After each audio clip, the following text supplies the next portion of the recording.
AP number 1 news కి స్వాగతం. ఈ రోజు వార్తల్లోని ముఖ్యాంశాలు మీకోసం.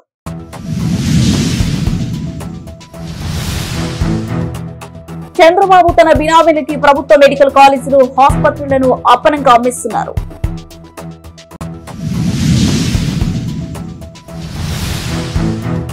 మాకు చేత కాదు, అనుమతులు రావు అని వీళ్లు వదిలేసిన వరికపుడిసల ప్రాజెక్టు.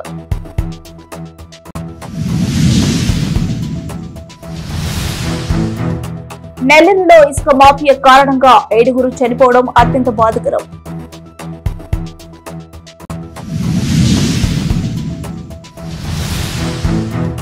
వైఎస్ఆర్ కాంగ్రెస్ పార్టీ కేంద్ర కమిటీ పిలుపు మేరకు శుక్రవారం మెడికల్ కాలేజీల ప్రైవేటీకరణకు నిరసన.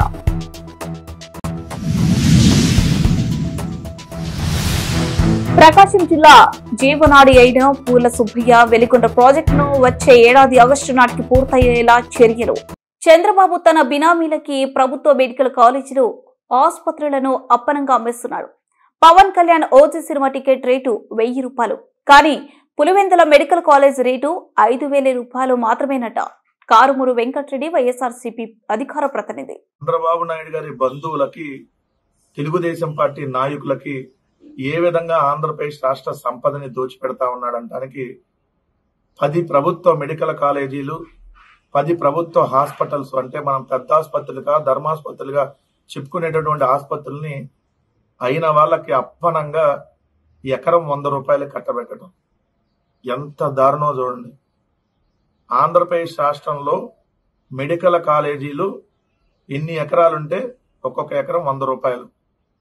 పవన్ కళ్యాణ్ సినిమా టికెట్ రేటే, ఓజీ సినిమా టికెట్ రేటు 1000 రూపాయలు.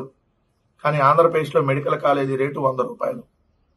హాస్పిటల్, మెడికల్ కాలేజీ కలిపి హోల్సేల్ గా మీకు పులివెందుల్లో 47.58 ఎకరాల్లో ఉంటే 4758 రూపాయలకి ఇచ్చేస్తున్నారు.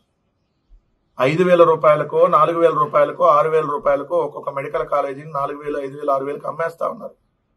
Pawan Kalyan cinema ticket rate 1000 రూపాయలు. ఆంధ్రప్రదేశ్ లో మెడికల్ కాలేజీ 5000 రూపాయలకు అమ్మేస్తున్నారు. సినిమా టికెట్ 1000 రూపాయలకు అమ్ముతుంటే మెడికల్ కాలేజీ, హాస్పిటల్ ని 5000 రూపాయలకు అమ్మేస్తా ఉన్నారు. అంటే ఎంత దారుణంగా ఇక్కడ దోపిడీ జరుగుతా ఉందో ఒకసారి చూడండి. జగన్మోహన్ రెడ్డి గారు అధికారంలో ఉన్నప్పుడు 2 సంవత్సరాలు కోవిడ్ ఉన్నా కేవలం 3 సంవత్సరాల తన టర్మ్ లో 17 ప్రభుత్వ మెడికల్ కాలేజీలని స్టార్ట్ చేసి, దాంట్లో 5 మెడికల్ కాలేజీలకి ఆయన ఉన్నప్పుడే ఆల్రెడీ అడ్మిషన్లు చేసి, దాని తర్వాత ఇంకొక మెడికల్ కాలేజ్ పాడేరుకు, మొత్తంగా 6 మెడికల్ కాలేజీలు ఈరోజు రన్ అవుతా ఉన్నాయి. 4 మెడికల్ కాలేజీలు పూర్తయి ఉన్నాయి. అంటే మొత్తంగా 10 పూర్తయినట్టు. కానీ ఆ పూర్తయినటువంటి మెడికల్ కాలేజీలు అక్కడ ఏదో ఒక 50 కోట్లు, 100 కోట్ల పనులు పెండింగ్ ఉంటే దాన్ని పీపీపీ అనేటటువంటి విధానంలో ప్రైవేట్ వాళ్ళకి అప్పచెప్పేస్తున్నామని చెప్పి నిన్న టెండర్లను పిలిచారు. ఈ టెండర్లలో క్లియర్ గా వాళ్ళు ఎవరికి ఇవ్వాలనేది ముందుగా ఫిక్స్ చేసి టెండర్లు పిలిచారు. దాంట్లో మీరు చూస్తే పులివెందుల, మార్కాపురం, మదనపల్లి, ఆదోని ప్రభుత్వ వైద్య కళాశాలను, ప్రభుత్వ హాస్పిటల్ను ప్రైవేటుకు దారాదత్తం చేసేందుకు టెండర్లు ఆహ్వానించారు. 4టికి వేరువేరుగా టెండర్లు పిలిచారు. 66 ఏళ్ల పాటు కళాశాలపై హక్కులను కల్పిస్తూ అందులో పేర్కొన్నారు. 66 సంవత్సరాలు వాళ్ళ ప్రైవేట్ వాళ్ళ ఆధీనంలో ఉంటాయి. ప్రజాధనాన్ని ఆదా చేసేందుకు జగన్మోహన్ రెడ్డి గారి ప్రభుత్వం అంతకుముందు జ్యుడిషియల్ ప్రివ్యూ, అదేవిధంగా రివర్స్ టెండరింగ్ చేస్తే వాటన్నిటికీ పూర్తిగా మంగళం పాడేసి ఈరోజు వాళ్ళు ఇచ్చినటువంటి నోటిఫికేషన్, టెండర్ నోటిఫికేషన్ చూస్తే సింగిల్ బిడ్ వచ్చినా కూడా ఆమోదించేలాగా నిబంధన పెట్టారు. నార్మల్ గా టెండర్ లో ఎవరైనా సింగిల్ గా పార్టిసిపేట్ చేస్తే ఆ టెండర్ అనేది చెల్లదు, మళ్లీ పిలవాలి దానికి సంబంధించి. కానీ ఇక్కడ టెండర్ లో ఒక్కరొచ్చినా ఆమోదించేలా నిబంధన పెట్టారు. సెంట్రల్ విజిలెన్స్ కమిషన్ నిబంధనలకు జీవో 94 కు విరుద్ధంగా ఈ మార్గదర్శకాలు ఇచ్చారు. నిబంధనల ప్రకారం సింగిల్ బిడ్ దాఖలైతే టెండర్ రద్దు చేయాలి. కానీ వీళ్ళు వాళ్ళ బినామీలకు, వాళ్ళ బంధువుల చేత ఒకటే సింగిల్ టెండర్ వేయించేస్తారు, వాళ్ళకి ఇచ్చేస్తారు. సో ఎంత దారుణమో చూడండి. పులివెందుల మెడికల్ కాలేజ్ 4758 రూపాయలకి అమ్మేస్తున్నారు. మార్కాపురం 5023 రూపాయలకి, మదనపల్లి 9544, ఆదోని 5844 రూపాయలు. సో ఎలాంటి పరిస్థితులు ఉన్నాయి చూడండి. ప్రభుత్వ భూముల్ని 99 పైసలకు అమ్మేస్తారు. ప్రభుత్వ కాలేజీలు, హాస్పిటల్ని 100 రూపాయలకు అమ్మేస్తారు. ఎకరం 100 రూపాయలు, ఎకరం 99 పైసలు, ఇక్కడ ఎకరం 100 రూపాయలు. సో ఆంధ్రప్రదేశ్ రాష్ట్రానికి ఈ చంద్రబాబు నాయుడు గారి ప్రభుత్వం ఒక పేడలాగా దాపరించింది, ఒక శనిలాగా దాపరించింది ఈ కూటమి ప్రభుత్వం అంటానికి ఇది నిదర్శనం కదా. ఇంటర్మీడియట్ బైపీసీ చదువుతున్నటువంటి లక్షలాది మంది విద్యార్థులకి శాపంగా ఈరోజు చంద్రబాబు నాయుడు గారి ప్రభుత్వం తయారైంది. వాళ్ళు భవిష్యత్తులో డాక్టర్లు అవ్వాలనేటటువంటి ఆలోచనతో చదువుకునేటటువంటి ఆ విద్యార్థుల్ని చదువుకు దూరం చేసేస్తూ, అలానే పేదవాడికి ఏదైతే ప్రభుత్వ ఆసుపత్రిని దూరం చేస్తూ, పెద్ద ఆసుపత్రిని ధర్మాసుపత్రిని దూరం చేస్తూ చంద్రబాబు నాయుడు గారు ప్రైవేట్కి కట్టబెడుతున్నటువంటి తీరు ఆంధ్రప్రదేశ్ రాష్ట్రాన్ని పూర్తిగా పప్పు బెల్లాలాగా పూర్తిగా అమ్మకానికి పెట్టాడంటానికి ఈ రోజు పిలిచినటువంటి టెండర్లే ఒక నిదర్శనం. మాకు చేత కాదు, అనుమతులు రావు అని వీళ్లు వదిలేసిన వరకపుడిసెల ప్రాజెక్ట్ ని జగన్మోహన్ రెడ్డి హయాంలో కేంద్రం నుండి అన్ని రకాల అనుమతులు తీసుకొచ్చాము. ఈరోజు సోషల్ మీడియాలో అన్ని మేమే తెచ్చాము అన్నట్టుగా బ్రహ్మారెడ్డి సంకలు కొట్టుకుంటున్నాడు. మీరు చేసింది శూన్యం. ఇప్పటికైనా పనులు చేపించి ప్రాజెక్ట్ ని పూర్తి చేస్తే సంతోషిస్తాము. పిన్నెల్లి రామకృష్ణారెడ్డి, మాచర్ల మాజీ ఎమ్మెల్యే. 7/8/2018 మళ్ళీ వచ్చేసి పారు సెంటర్ ఒక శిలాఫలకం వేశారు లోకేష్ గారు. ఏది వరకపుడిసెల ప్రాజెక్ట్ మేము ఇస్తున్నామని చెప్పి ఎలాంటి అనుమతులు లేకుండా, అంటే ప్రజల్ని మభ్య పెట్టాలి, ప్రజల్ని మోసం చేయాలనే ఆలోచనతో ఒక దొంగ జీవో ఇచ్చి 340 కోట్లు ఇస్తున్నాను. ఇదే లోకేష్ మళ్ళీ 18లో శంకుస్థాపన చేసిన పరిస్థితి. కానీ ఆ తర్వాత 16లో జగన్మోహన్ రెడ్డి గారు కరువు ధర్నా కార్యక్రమం భాగంగా మాచర్లు వచ్చినప్పుడు నేను మళ్ళీ కూడా జగన్మోహన్ రెడ్డి గారు చెప్పడం జరిగింది, అన్నా మాకు ఈ ప్రాంతంలో అవసరం, ఖచ్చితంగా ఏదైనా మీరు చేయాల్సిందే అని. అంటే పబ్లిక్ మీటింగ్ లో ఖచ్చితంగా మనం అధికారంలోకి వస్తున్నాం, వరకపుడిసెల ప్రాజెక్టు ఖచ్చితంగా మనం ఇస్తున్నాం, అన్ని అనుమతులతోటి మనం ఇస్తామన్నాం. ఇదే విషయం ప్రజలకు చెప్పండి, రైతులకు చెప్పండి, రైతులు ధైర్యంగా నిబ్బరంగా ఉండమని చెప్పి జగన్మోహన్ రెడ్డి ఆదేశాల మేరకు నేను ప్రజల దగ్గర పోయి ఖచ్చితంగా ఇస్తున్నామని కూడా చెప్పడం జరిగింది. కానీ ఆ తర్వాత 2019 అధికారంలోకి వచ్చిన తర్వాత దాని మీద చాలా ఎక్సర్సైజ్ చేశాం. ఎందుకంటే కొంచెం లేటు కావడానికి దురదృష్టం ఏంటంటే ఒక 2.5 సంవత్సరాలు కరోనా వచ్చింది. అవి కేంద్ర లెవెల్లో అనుమతులు రావాల్సిన పరిస్థితి. అవి దానికోసం చాలా ఎక్సర్సైజ్ చేశాం. 5,363 ఎకరాలు టోటల్ గా వరకపుడిసెల ఫస్ట్ ఫేజ్ సెకండ్ ఫేజ్ కలిపి 1,25,363 ఎకరాలకు సంబంధించి 34 గ్రామాలు సంబంధించి తాగునీరు కానివ్వండి, సాగునీరుకి ఇది డిజైన్ చేసిన ప్రాజెక్ట్. కట్టడానికి దరిదాపుగా 3,800 కోట్ల రూపాయలు అవసరం అవుతాయి. జీవో కూడా ఇప్పించినాం. జీవో నెంబర్ 177 జగన్మోహన్ రెడ్డి గారు కూడా ఈ ప్రాజెక్టు మనం చేపడతా ఉన్నాం. పూర్తిగా అనుమతులు రావటం, దానికి సంబంధించిన అన్ని పర్మిషన్స్ జగన్మోహన్ రెడ్డి గారు ముఖ్యమంత్రి అయిన తర్వాత ఈరోజు వైల్డ్ ఫారెస్ట్ సంబంధించి 31/5/2023 నేను అడుగుతా ఉన్నాను. ఎందుకనంటే 23 దాకా పట్టింది ఏంటంటే ఈ జీవోలు పర్మిషన్స్ రావటానికి. ఎందుకంటే ముందు కరోనా ఉంది కాబట్టి ఇవన్నీ వచ్చిన తర్వాత జగన్మోహన్ రెడ్డి గారిని మాచర్ల తీసుకొచ్చి శంకుస్థాపన చేయించి ఆయన చేత కూడా చెప్పడం జరిగింది. పూర్తి అనుమతులు వచ్చిన తర్వాత మేము చేయడం జరిగింది. ఖచ్చితంగా ఈ ప్రాజెక్ట్ పూర్తి చేస్తాం. ఏదైతే మీ నోటికుండా ఇది సాధ్యం కాదు, ఈ ప్రాజెక్ట్ కట్టలేమని అసెంబ్లీ సాక్షిగా ఇదే చంద్రబాబు నాయుడు ముఖ్యమంత్రిగా ఉండి చెప్పిన ప్రాజెక్టుని జగన్మోహన్ రెడ్డి గారు కేంద్ర ప్రభుత్వంతో మాట్లాడి నాటి ప్రధానమంత్రిని ఒప్పించి అక్కడ తీసుకొచ్చి పెట్టాం. ఇంకా డబ్బులుంటే పని చేయటమే, వేరేది ఏం లేదు. ఇలాంటిది ఇదేదో మేమే తెచ్చాం సోషల్ మీడియాలో సంకలు కొట్టుకుంటా ఉన్నారు ఈరోజు బ్రహ్మారెడ్డి. నువ్వు శూన్యం. నువ్వు ఎంత సోషల్ మీడియాలో నువ్వు ఏ రకంగా ప్రచారం చేసుకున్నా నువ్వు జీరో. వరకపుడిసెల దాంట్లో నువ్వు చేసింది ఏం లేదు.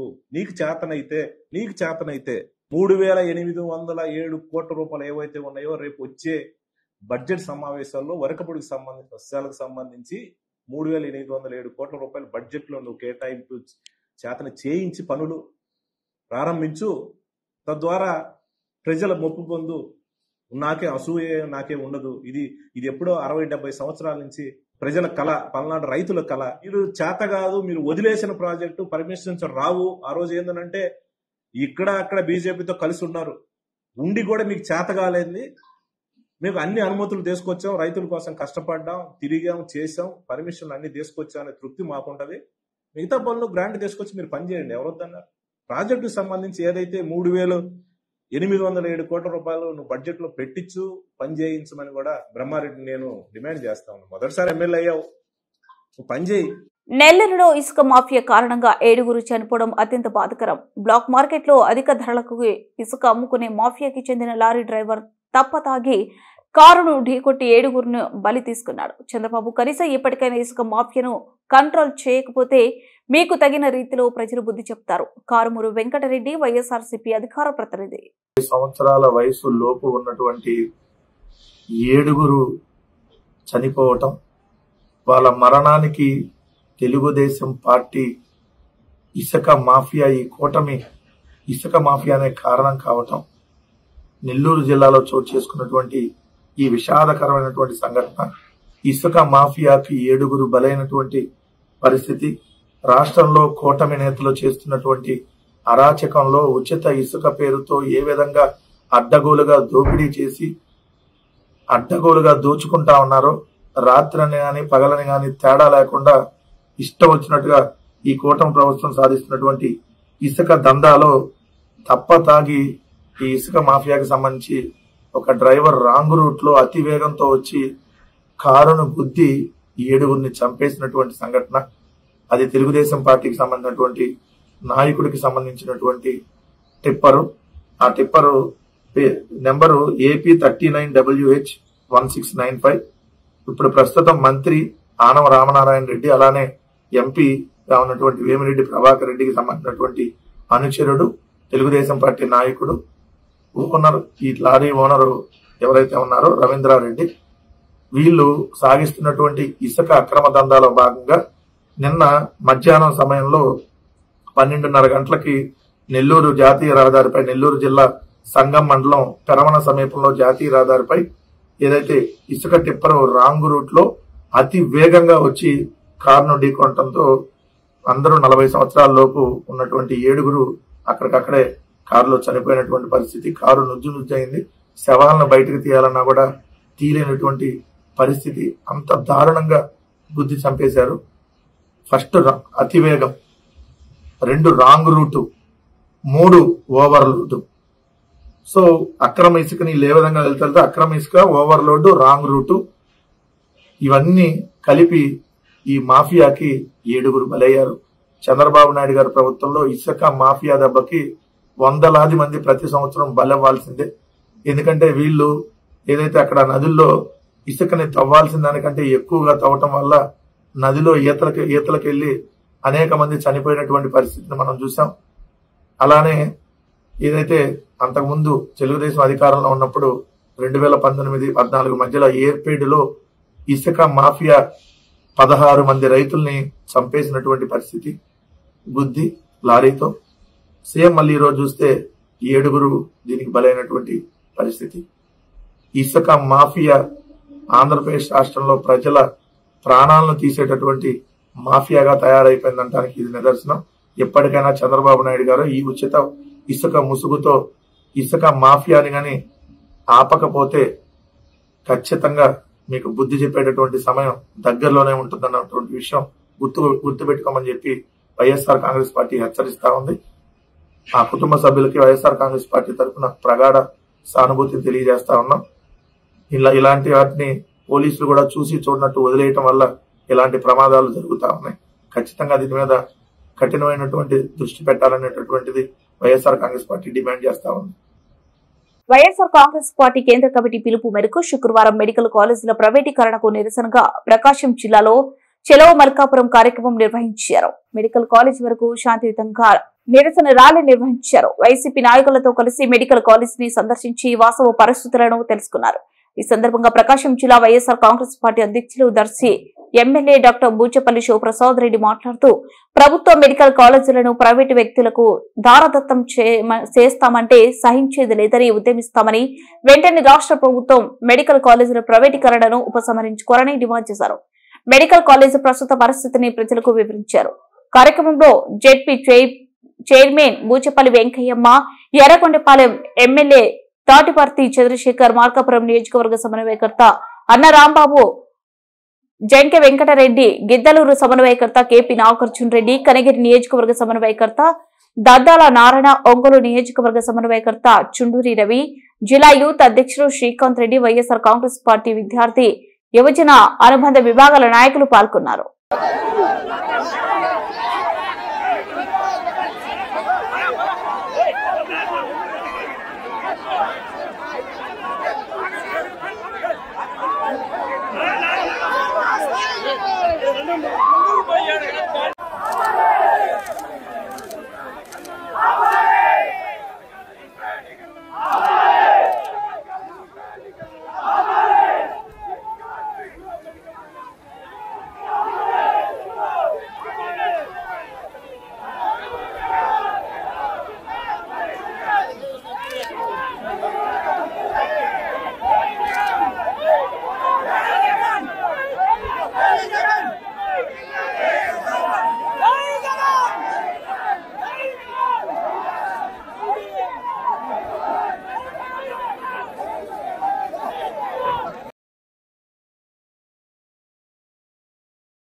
ప్రకాశం జిల్లా జీవనాడి అయిన పూల సుబ్బయ్య వెలుగొండ ప్రాజెక్టును వచ్చే ఏడాది ఆగస్టు నాటికి పూర్తయ్యేలా చర్యలు తీసుకుంటున్నట్లు జిల్లా కలెక్టర్ పి రాజాబాబు పేర్కొన్నారు. జిల్లా కలెక్టర్ గా బాధ్యతలు చేపట్టిన రాజాబాబు తొలి ప్రాధాన్యంగా శుక్రవారం ప్రాజెక్టు ఇంజనీరింగ్ అధికారులతో కలిసి పూల సుబ్బయ్య వెలుగొండ ప్రాజెక్టుకు సంబంధించి డోర్నాల మండలం కొత్తూరు వద్ద నిర్మిస్తున్న 2వ టన్నెల్ ను సందర్శించి పనులు పురోగతిని పరిశీలించారు. ఇప్పటి వరకు పనులు కొనసాగిన తీరు, పెండింగ్ పనులపై అధికారులతో చర్చించారు. అనంతరం గంటవారిపల్లి చెరువు వద్ద కాలువ పనులను, తీగలేరు వాగును పరిశీలించి వివరాలను అడిగి తెలుసుకున్నారు. అనంతరం జిల్లా కలెక్టర్ డోర్నాల మండల కేంద్రంలోని వెలుగొండ ప్రాజెక్టు అతిథి గృహంలో ప్రాజెక్టు ఇంజనీరింగ్ భూసేకరణ అధికారులు, ప్రాజెక్టు నిర్మాణ ప్రతినిధులతో సమావేశమై ప్రాజెక్టు నిర్మాణ పనుల పురోగతి, పునరావాస కార్యక్రమాలు అమలు తదితర అంశాలపై సమీక్షించారు. ఇప్పటికే మొదటి సొరంగం పనులన్నీ పూర్తయ్యాయని ఇంజనీరింగ్ అధికారులు, నిర్మాణ సంస్థ ప్రతినిధులు ఆయనకు వివరించారు. రెండో సొరంగ పనులు కూడా 70% వరకు పూర్తయ్యాయని కలెక్టర్కు తెలిపారు. ఈ ప్రాజెక్టు నిర్మాణం వలన కలిగే తాగునీరు ప్రయోజనాలు, ఇతర వివరాలు ప్రాజెక్టు ఎస్సీ అబూత్ అలీం ఈ సందర్భంగా జిల్లా కలెక్టర్కు వివరించారు.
అందరికీ నమస్కారం. ఈరోజు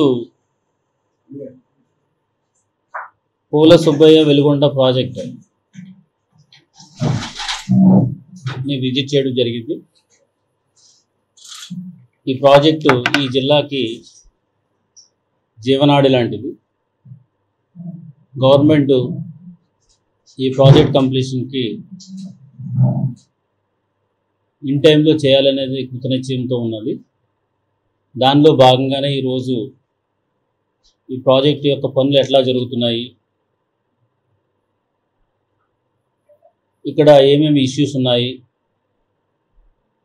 అని తెలుసుకోవాలని చెప్పేసి మొట్టమొదటిసారి నేను కలెక్టర్గా బాధ్యతలు తీసుకున్న తర్వాత ఇంత ప్రాముఖ్యమైనటువంటి ప్రాజెక్ట్ కాబట్టి నేను విజిట్ చేయడానికి రావడం జరిగింది. మార్కాపురం సబ్ కలెక్టర్ గారు, అదేవిధంగా ఈ కాన్స్టిట్యున్సీ ఇన్ఛార్జ్ ఎరిక్సన్ బాబు గారు, తెలుగుదేశం పార్టీ ఇన్ఛార్జ్ ఎరిక్సన్ బాబు గారు, వారితో పాటు ఈ ప్రాజెక్టు మీద ఎంతోమంది ఆశలు పెట్టుకున్నటువంటి ప్రజలు అక్కడికి రావడం జరిగింది. వారందరితో కలిసి టన్నల్స్లో వెరిఫై చేశాము. టన్నల్ 1 అనేది అది టోటల్గా కంప్లీట్ అయింది. టన్నల్ 2లో ఇప్పుడు వర్క్స్ జరుగుతున్నాయి. ఆల్మోస్ట్ ఒక 60 to 70% వరకు కూడా ఆ లైనింగ్ వర్క్స్ అనేది అయిపోయింది. ఇంకా ఒక 25% వర్క్ ఉంది. అది కూడా త్వరితగతిన కంప్లీట్ చేయవలసి ఉంది. అయినప్పటికీ కూడా అక్కడ ఉన్నటువంటి జియోలాజికల్ కండిషన్స్ వల్ల కొంత సాయిల్ ఆ టన్నల్లోకి రావడం, జరుగుతుంది కాబట్టి దానికి అడిషనల్గా టెక్నికల్గా కన్స్ట్రక్షన్ చేయవలసిన అవసరం ఉంది. దాని ప్రకారం వాళ్ళు ఆ టైప్ ఆఫ్ రిప్స్ పెట్టడానికి ఇంకా కొంత టైము జరుగుతుంది కాబట్టి, అయినప్పటికీ కూడా ప్రాజెక్ట్ డెలివరీ అనేది జూలై లేదా ఆగస్టు 2026కి మేము ఎట్టి పరిస్థితుల్లో డెలివరీ చేస్తామని చెప్పేసి వారు ఇంజనీరింగ్ డిపార్ట్మెంట్ అయితేనేమి, కాంట్రాక్టర్ మెగా ఇంజనీరింగ్ వాళ్ళతో కూడా ఇప్పుడు రివ్యూ చేసినప్పుడు టన్నల్ 1 కంప్లీట్ అయింది, టన్నల్ 2 కూడా ఆగస్టు లోపల అది కూడా కంప్లీట్ అవుతుంది. దానికి ఏ విధమైనటువంటి సహకారం అటు పబ్లిక్ నుంచి కానీ, అటు కలెక్టర్గా డిస్ట్రిక్ట్ అడ్మినిస్ట్రేషన్ నుంచి కానీ మేము అందిస్తామని కూడా వారితో చెప్పడం జరిగింది. తర్వాత రెండవది ఏంటంటే, ఒక్కసారి మనకి వాటర్ వచ్చిన తర్వాత దాన్ని మనం రిజర్వాయర్కి ముందున్న రిజర్వాయర్, అది విలేజ్ పేరెంట్ రిజర్వాయర్ నల్లమల్ల అక్కడ ప్రాజెక్ట్ దగ్గర ఉన్న సాగర్ ప్రాజెక్ట్ దగ్గర ఉన్న రిజర్వాయర్కి ఏదైతే ఉందో దానికి అందించడానికి 21 కిలోమీటర్స్ వరకు కూడా కెనాల్ ఎక్స్కవేషన్ అయితే జరిగింది. దానికి ఈ లోపల అది ఆల్మోస్ట్ 2014లో కంప్లీట్ అయిందని చెప్తున్నారు. ఈ లోపల కొంత ఎరోషన్ జరిగి అక్కడక్కడ కొన్ని బ్రీచెస్ అయినాయి. సో దానికి సంబంధించి మనం టోటల్గా సుమారు 460 కోట్ల వరకు కూడా ఎస్టిమేట్ చేసి శాంక్షన్ కోసం గవర్నమెంట్కి మనం పంపించడం జరిగింది. అది కూడా త్వరలో దాని శాంక్షన్స్ వస్తాయని మనం ఆశిస్తున్నాం.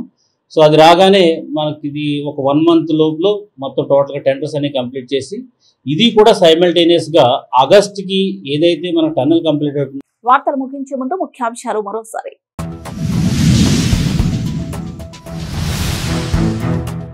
చంద్రబాబు తన బినామీలకి ప్రభుత్వ మెడికల్ కాలేజీలు, ఆసుపత్రులను అప్పనంగా అమ్మిస్తున్నారు.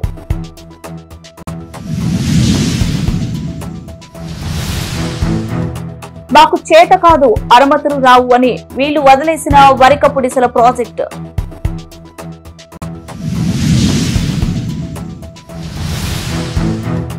నెల్లూరులో ఇసుక మాఫియా కారణంగా 7గురు చనిపోవడం అత్యంత బాధాకరం.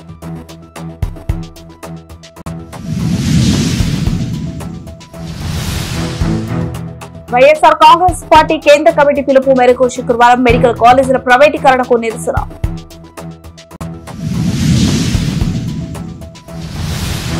ప్రకాశం జిల్లా జీవనాడి అయిన పూల సుబ్బయ్య వెలిగొండ ప్రాజెక్టును వచ్చే ఏడాది ఆగస్టు నాటికి పూర్తయ్యేలా చర్యలు.